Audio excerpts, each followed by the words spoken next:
The morning Majid Hamzy died, Sydney was just waking up. Neighbors were leaving for work, school buses were beginning their routes, and Condell Park looked like any other quiet suburban pocket of western Sydney. But at 7:25 a.m., two men stepped out of a stolen Toyota with pistols in their hands. And within seconds, a street that had never made the news became the epicenter of one of Australia's most violent underworld wars. Majid Hamzy, one of the most feared and powerful figures in Sydney's criminal landscape, was running for his life. He didn't make it. His murder wasn't random, it wasn't emotional, it wasn't sloppy. It was the result of years of betrayals, millions of dollars in stolen drugs, encrypted messages sent across the world, and a criminal family whose enemies had finally decided that Majid Hamzy had become too dangerous to live. This is the story of how a gangster became a target, how an underworld feud exploded into open warfare, and how even after multiple arrests, trials, and international investigations, no one has ever been held legally responsible for pulling the trigger. Majid Hamzy was born in 1976 into one of Sydney's most feared criminal dynasties. The Hamzy family name carried weight across western Sydney, particularly in Bankstown, Greenacre, and Condell Park. His older brother, Mejid Hamzy, would go on to found the notorious Brothers for Life gang, an organized crime network involved in drug trafficking, extortion, and contract killings. Even after being sentenced to life in Goulburn Supermax prison for murder, Mejid continued to influence operations from behind bars through trusted lieutenants and family members, turning his prison cell into a command center for a criminal empire. Majid, unlike his brother, kept a lower public profile. To outsiders, he ran a gourmet chocolate and dessert business. To police and rivals, he was something else entirely. Behind closed doors, Majid was deeply embedded in the Hamzy family's criminal operations, acting as a strategist, fixer, and enforcer.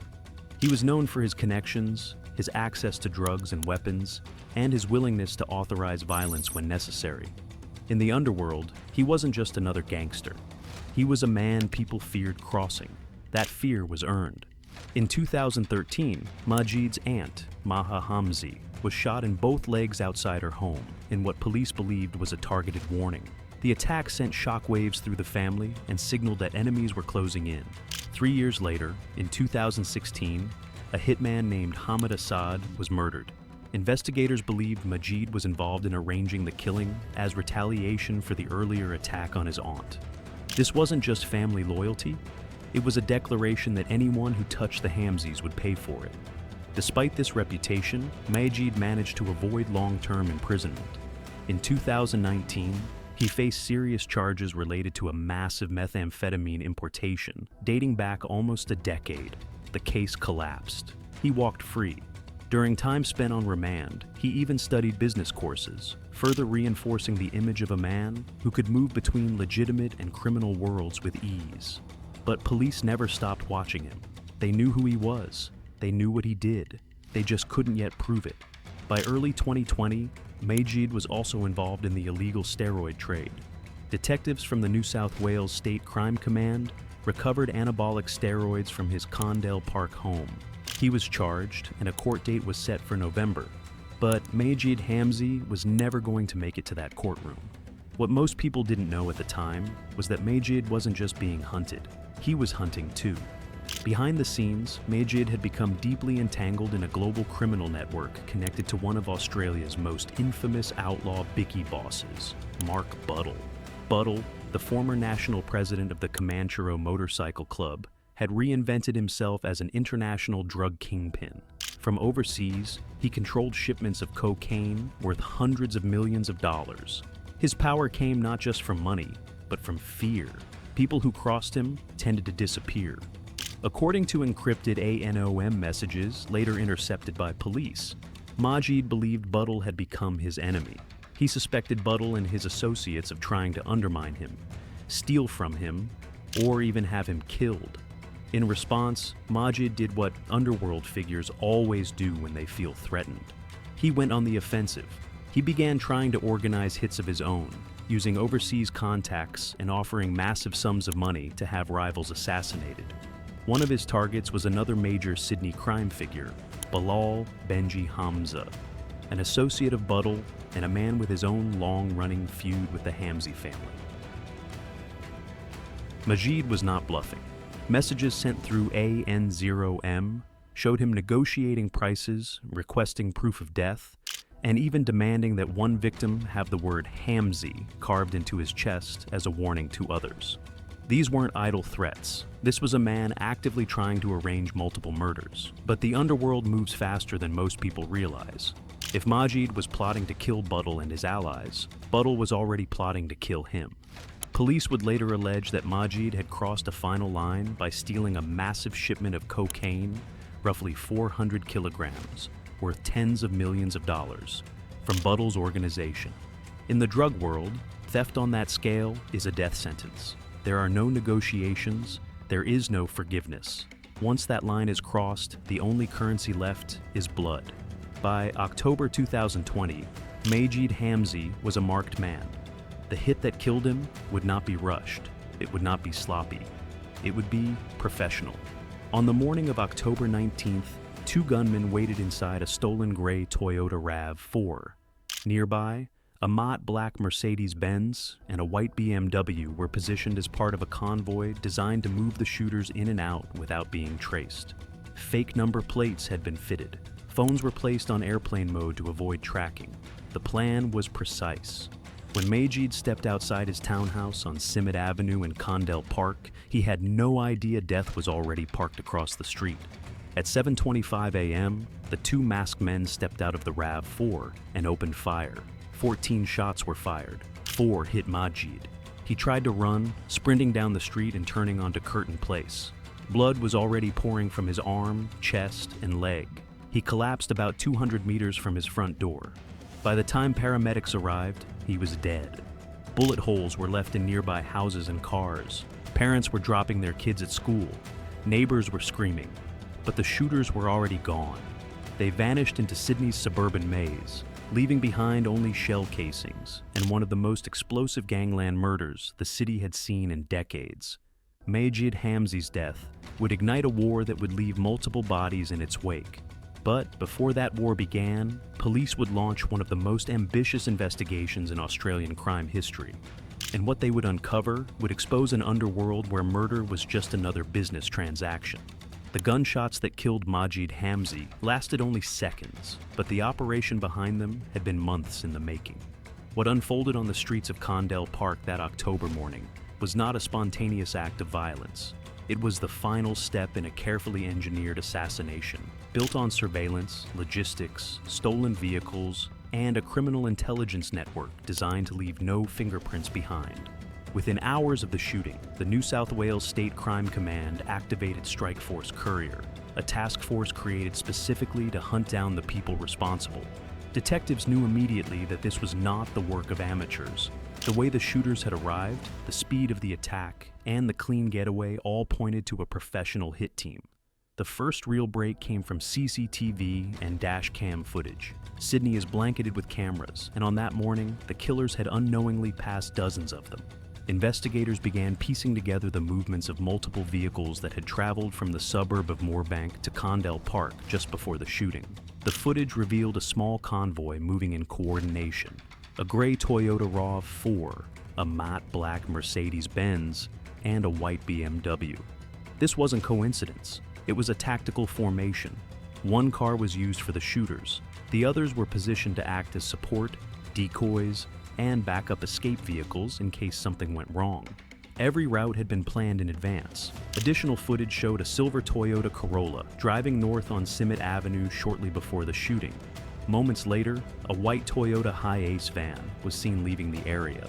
Police believed these vehicles were also part of the operation, either carrying lookouts or serving as mobile safe zones for the gunmen after the hit. The RAV4, the primary getaway car, was later found burned out in Yagoona. Fire destroys DNA, fingerprints, and any traceable evidence. The BMW and Mercedes were discovered hidden at a property in Luddenham. This wasn't panic. This was procedure. The people who planned this knew exactly how to erase themselves. One piece of footage, however, changed everything. As one of the shooters ran back toward the getaway vehicle, his hood briefly slipped, exposing part of his face. He was a blonde, Caucasian male. It was a fleeting moment, but it was enough for investigators to realize something important. This wasn't just a Middle Eastern gang feud. This was a mixed-race hit team, likely involving professional contract killers rather than local street-level enforcers. That detail became even more disturbing when police connected the footage to another murder. Just 3 weeks earlier, former Comanchero Bicky Ferris Gibran Abu Nada had been gunned down outside his home in Panania. The execution style was almost identical. Multiple shooters, stolen cars, precise timing, rapid escape. The same blonde gunman was believed to have been involved in both killings. This wasn't revenge. This was a campaign. The conclusion was unavoidable. Someone was systematically removing high-level figures in Sydney's criminal underworld.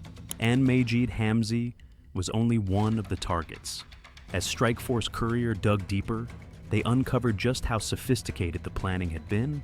Phone records showed that all devices used by the suspects had been placed in airplane mode during the operation, preventing live tracking.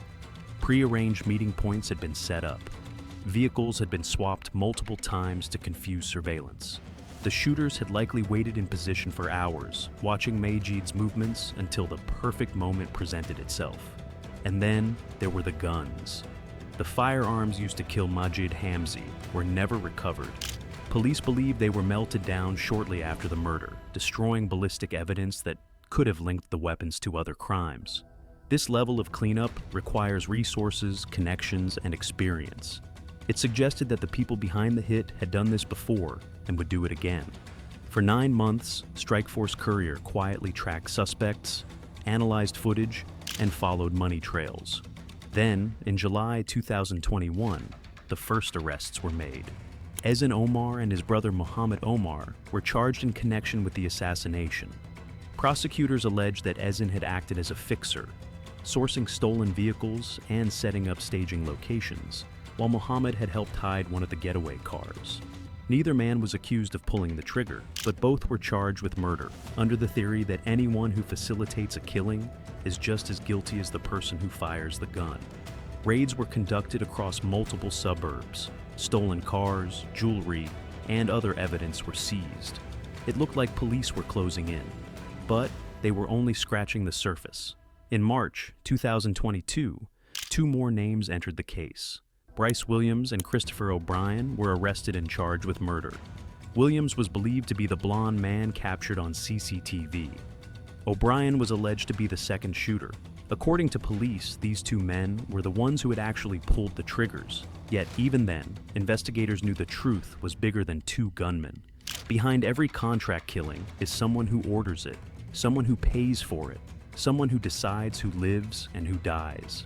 And in the Hamzy case, all roads were beginning to lead back to one man, living far beyond the reach of Australian law, Mark Buttle. By the time Bryce Williams and Christopher O'Brien were charged with murder, police already knew that the truth behind Majid Hamzy's death went far deeper than 2 men with guns. The shooting was just the final act in a long and brutal underworld chess game, one that had been unfolding quietly through encrypted phones and offshore criminal networks for years. The key to unlocking that hidden world came from an unlikely source, a secret FBI-backed operation known as AN0M. AN0M was an encrypted messaging app that criminals around the world believed was completely secure. What they didn't know was that law enforcement agencies had secretly built it, monitored it, and used it to read millions of supposedly private messages in real time. For drug traffickers, contract killers, and gang bosses, it became a digital trap. Majid Hamzy walked straight into it. Through AN0M, Majid had been communicating with overseas operatives, arranging murders, negotiating prices, and plotting to eliminate his enemies. The messages showed a man who was not just a target of violence, but an active architect of it. One of the most shocking revelations was that Majid had been trying to have Mark Buttle himself assassinated. Buttle, the former national president of the Comanchero Motorcycle Club, had reinvented himself as a global drug kingpin. From overseas, he controlled massive cocaine shipments and had built an empire worth hundreds of millions of dollars. According to police intelligence, Majid believed Buttle was planning to kill him. So, he he decided to strike first. AN0M messages revealed Majid contacting an overseas-based hit broker known only as JID. He offered up to $100,000 per target, demanding video proof of the killings. In one chilling exchange, Majid even instructed that one victim should have the word Hamzy carved into his chest, as a message to anyone thinking of crossing him. This wasn't paranoia, it was strategy. Majid believed that by removing Buttle's allies, he could weaken the entire network, but Buttle was already ahead of him. Police alleged that Majid had stolen a massive shipment of cocaine from Buttle's organization, around 400 kilograms worth tens of millions of dollars.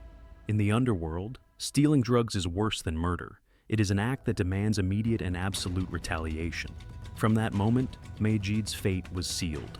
Intercepted messages suggested that Buttle, who was believed to be living in Cyprus at the time, authorized a contract killing.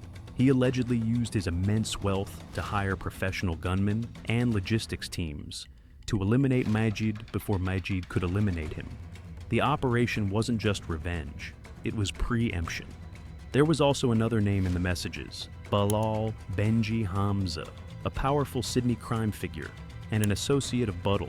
Majid had targeted him as well, believing him to be part of a conspiracy against the Hamzy family. The feud between their families went back more than a decade, fueled by violent attacks and deep grudges. In this world, no one trusted anyone. The AN0M data revealed something else too. Majid was not the victim of a sudden betrayal. He was deeply embedded in the same violent system that eventually consumed him. He was ordering hits, offering money, demanding brutality, and planning assassinations with the same cold efficiency as the people who ordered his own death. The murder of Majid Hamzy was not random. It was not impulsive. It was the inevitable outcome of a war that had been quietly raging behind the scenes. While police believed Buttle had orchestrated the hit, they faced a massive problem. Buttle was overseas, protected by corrupt networks and the complexity of international law. He couldn't be extradited easily, and even if he could, proving that he gave the order would be incredibly difficult. That left the alleged gunmen. Bryce Williams and Christopher O'Brien were accused of carrying out the execution. CCTV placed them near the scene. Phone data linked them to the convoy. But in the court, suspicion is not enough.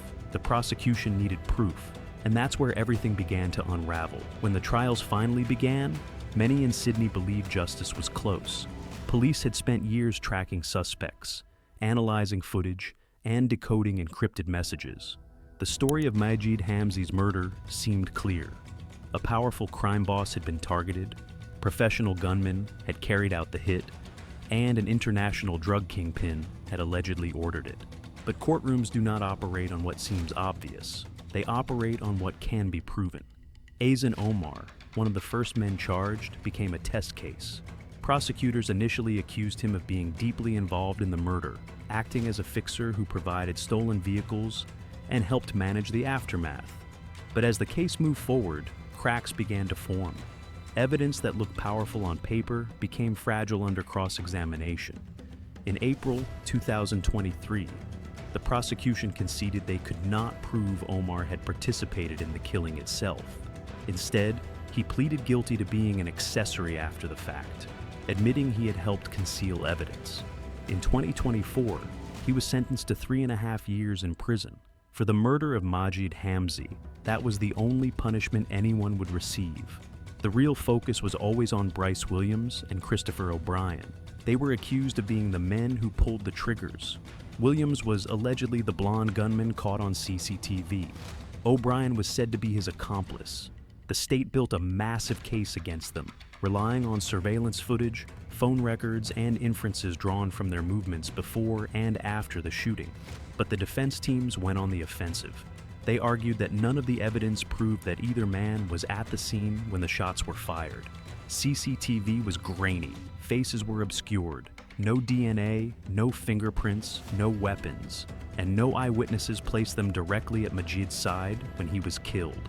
The AN0M messages, while damning toward Majid himself, did not directly link Williams or O'Brien to Buttle's alleged order.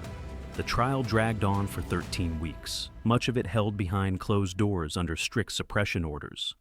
Jurors heard about encrypted phones, underworld hierarchies, and international drug empires. But when it came time to decide, the legal standard was simple: guilt beyond a reasonable doubt. In December 2025, Bryce Williams was found not guilty. Christopher O'Brien had already been quietly acquitted earlier in the year, though the public was not allowed to know until Williams' case was resolved. The result was shocking but legally sound. No one had been convicted of murder. Mejid Hamzy, one of the most powerful criminals in Sydney, had been executed in broad daylight. Police believed they knew who ordered it. They believed they knew who carried it out. But they could not prove it in court. The case was officially unsolved. Majid's death had already achieved what his killers wanted. It shattered the Hamzy family's power and ignited a brutal gang war that claimed multiple lives, including members of his own family. His enemies were eliminated. His empire collapsed, and the streets of Western Sydney were forever changed. In the end, Majid Hamzy became what so many underworld figures eventually become: a cautionary tale. He lived by violence, he plotted murders, he trusted criminals and encrypted phones, and he died the way he lived, caught in the same deadly web he had helped create. Subscribe to Complete Crime for stories the headlines can't finish.